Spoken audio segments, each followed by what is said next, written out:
It used to be that you deferred to the boss. Is it the boss is always going to have the best ideas? Not likely. Here, nimble fingers, alert minds, and tireless machines. And it used to be in most companies that chaos was discouraged. This is where the crazies live. This is where we do our work. It's different. Good morning. Good morning.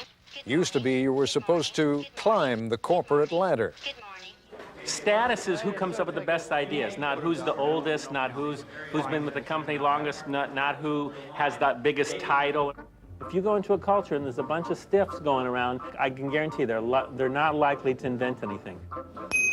You could stack us up big as you want. That's great. Thanks a lot. And we had a great time today. Well, forget the way it used to be. Tonight, the deep dive. One company's secret weapon for innovation.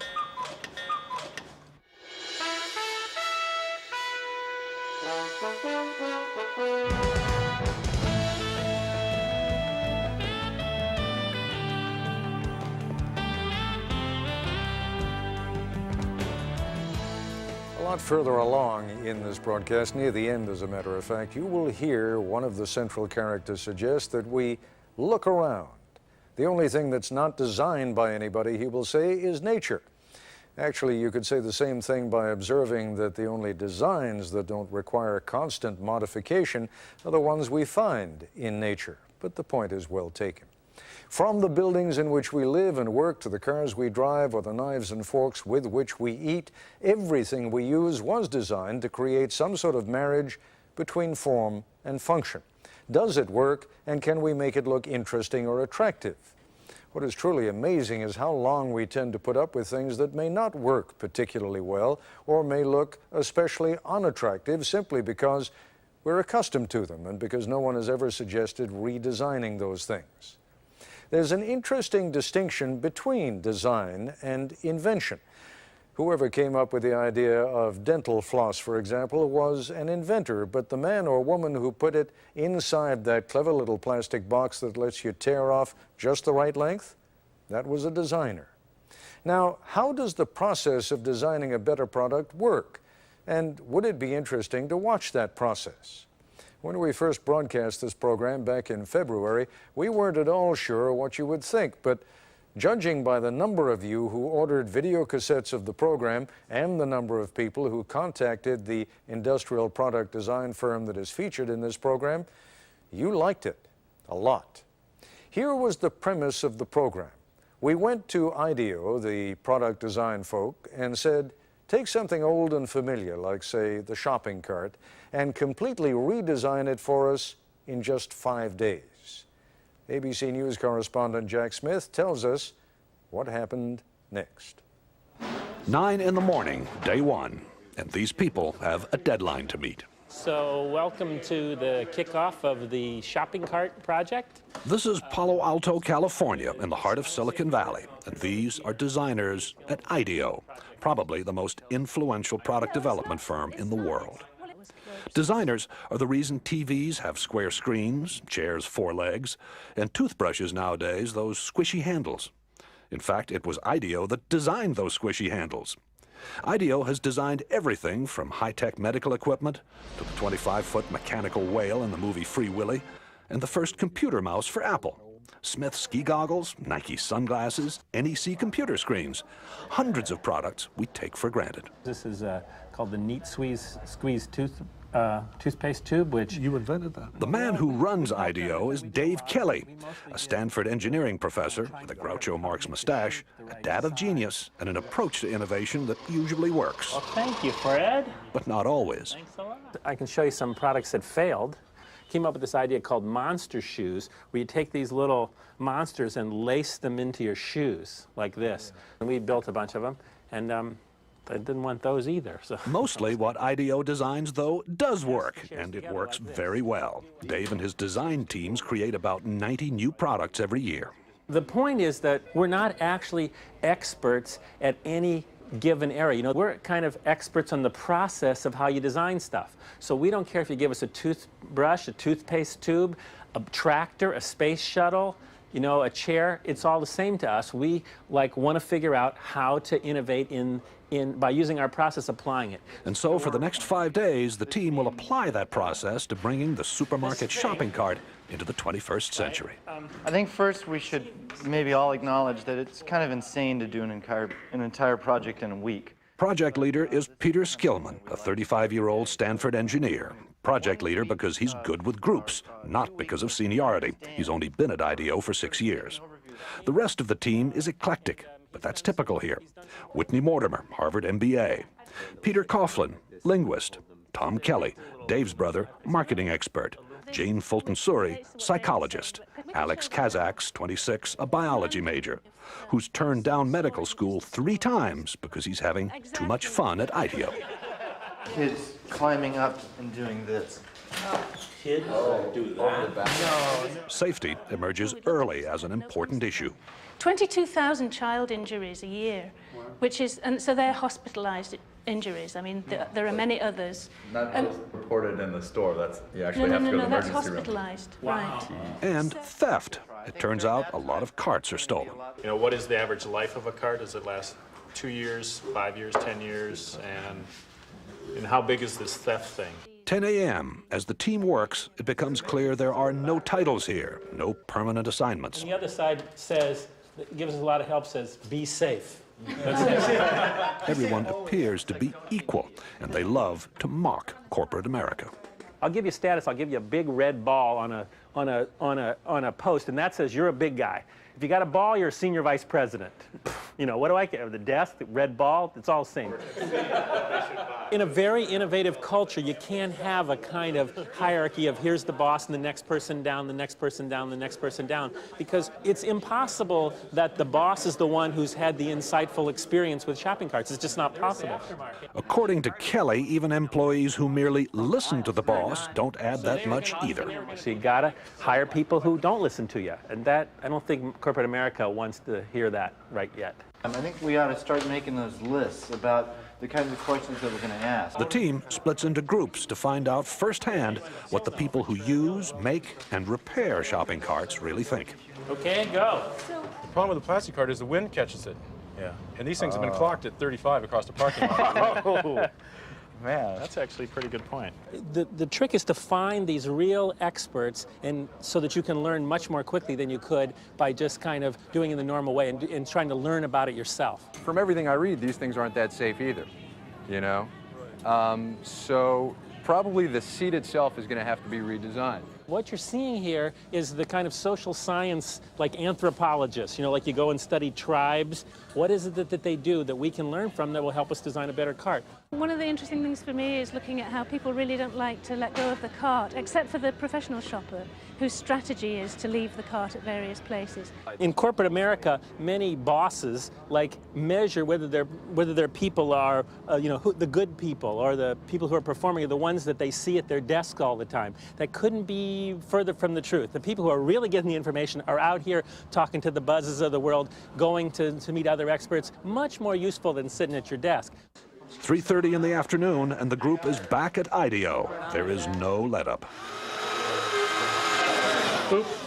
Each team is going to demonstrate and communicate and share everything that they've learned today. People went off in the 4 corners of the earth and are coming back with the golden keys to innovation. A shopping cart has been clocked at 35 miles an hour traveling through a parking lot in the wind. We were in the store, 2 hours, and it was truly frightening just to see the kind of stuff going on. You ought to designate some people to make damn sure that the store owner's point of view is represented. After 9 straight hours, the team is tired. They call it a day. So, everybody cool? Well, that's great. Thanks a lot. We had a great time today.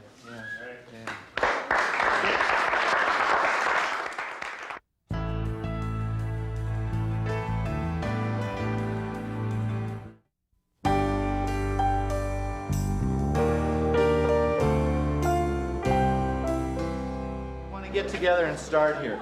Day 2 and the start of IDEO's unique brand of brainstorming. They call it a deep dive, a sort of total immersion in the problem at hand. IDEO's mantra for innovation is written everywhere. One conversation at a time. Stay focused. Encourage wild ideas. Defer judgment. build on the ideas of others. That's the hardest thing for people to do, is to restrain themselves from criticizing an idea. So if anybody starts to nail an idea, they get the bell, you know. The deep dive begins, and for the next few hours, the ideas pour out and are posted on the walls. Oh, the blind, the privacy blind. Like when you're buying 6 cases of condoms, no one sees. Nesting is, it sort of has to nest. If it doesn't nest, we don't have a solution. How about Velcro pants and Velcro seats for the kids, and you just drop them down on there? And Like Velcro seats? Velcro pants for kids? Yeah, see, you have to have some wild ideas. If then you build on those wild ideas, and they end up being better ideas than if you said, if everybody only came up with sane things, you know, kind of appropriate things, you'd never like have any points to take off to build a really innovative idea. It's organized chaos. Organized chaos. It's not organized. What it is it's focused chaos. By 11 a.m., the group begins narrowing down the hundreds of ideas written or drawn on the walls. How? By voting for them. Vote with your Post-it, not with an idea that's cool, but with an idea that's cool and buildable. If it's too far out there and it can't be built in a day, then I don't think we should vote on it. Why not have you be the judge? You're the boss. Because I'm going to be wrong. It's the team that's able to really judge with the best ideas. Otherwise, ideas wouldn't come out? That's right. Enlightened trial and error succeeds over the planning of lone genius. Enlightened trial and error succeeds over the planning of the lone genius. If anything sums up IDEO's approach, that is it. That and the focused chaos that seems to go with it. I take a point of view, I call it the sport utility vehicle cart. It is noon. Worried that the team is drifting, what can only be called a group of self-appointed adults under Dave Kelly holds an informal side session. We don't want to tell them what to build, or else we take away the benefit of the whole thing, right? What needs should they optimize their solution to? Yes. The purpose is to refocus the deep dive. Maybe we arbitrarily say we could do 5 teams. 4 or 5 teams. 4 or 5 teams, and we give each team a need area. Hey, can we grab everybody over to the wall here? There has to be a command decision. It becomes very autocratic for a very short period of time in defining what things people are going to work on. Like it or not, the team is told it will split into groups to build mock-ups, covering 4 areas of concern that have been identified. Shopping, safety, checkout, and finding what you're looking for. I noticed that toward the end of the process, the adults took over. Yeah, that's because we have no choice but to stop that cycle. I mean, there's if you don't work under time constraints, you could never get anything done because it's a messy process and go on forever. While the team starts building prototypes, Dave Kelly takes me on a tour of the rest of IDEO. What's happening in here is that's a client meeting. That's a first client meeting. That's the first time we met with the client. So we haven't trained them yet.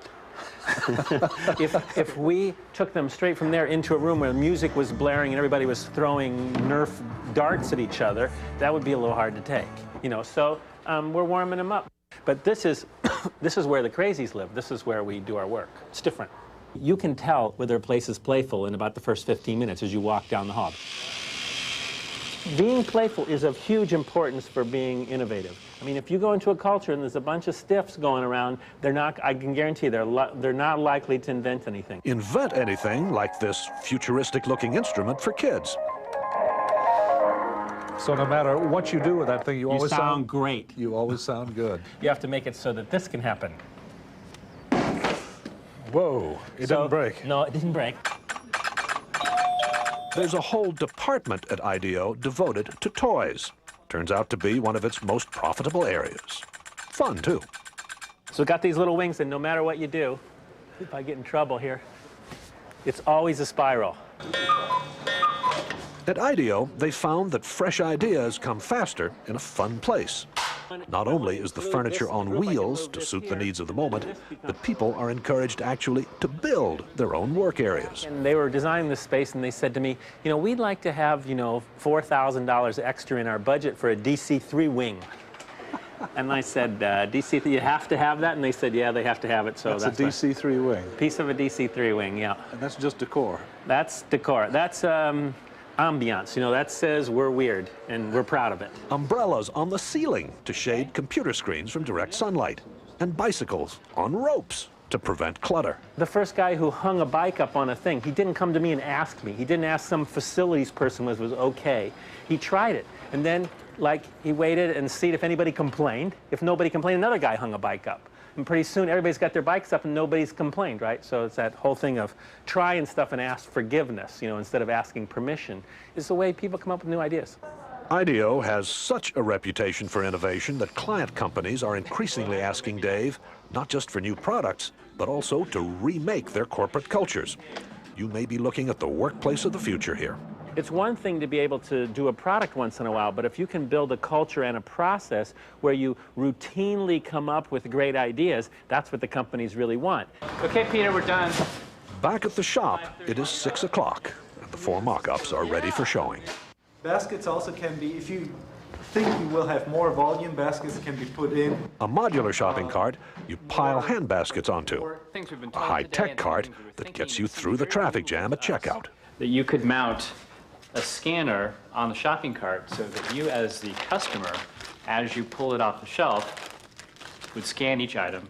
One that's built around child safety, and another that lets shoppers talk to the supermarket staff remotely. Yeah, where can I find a yogurt? But the adults, again, decide more work needs to be done before the mock-ups can be combined into one last prototype. Why don't we have all the carts come up here for a second? I think you take a piece of each one of these ideas and kind of back it off a little bit and then put it in the, design. The design is still not there. But there's another motto at IDEO: fail often in order to succeed sooner. And some of the team will be up half the night trying to put together a design that finally does work.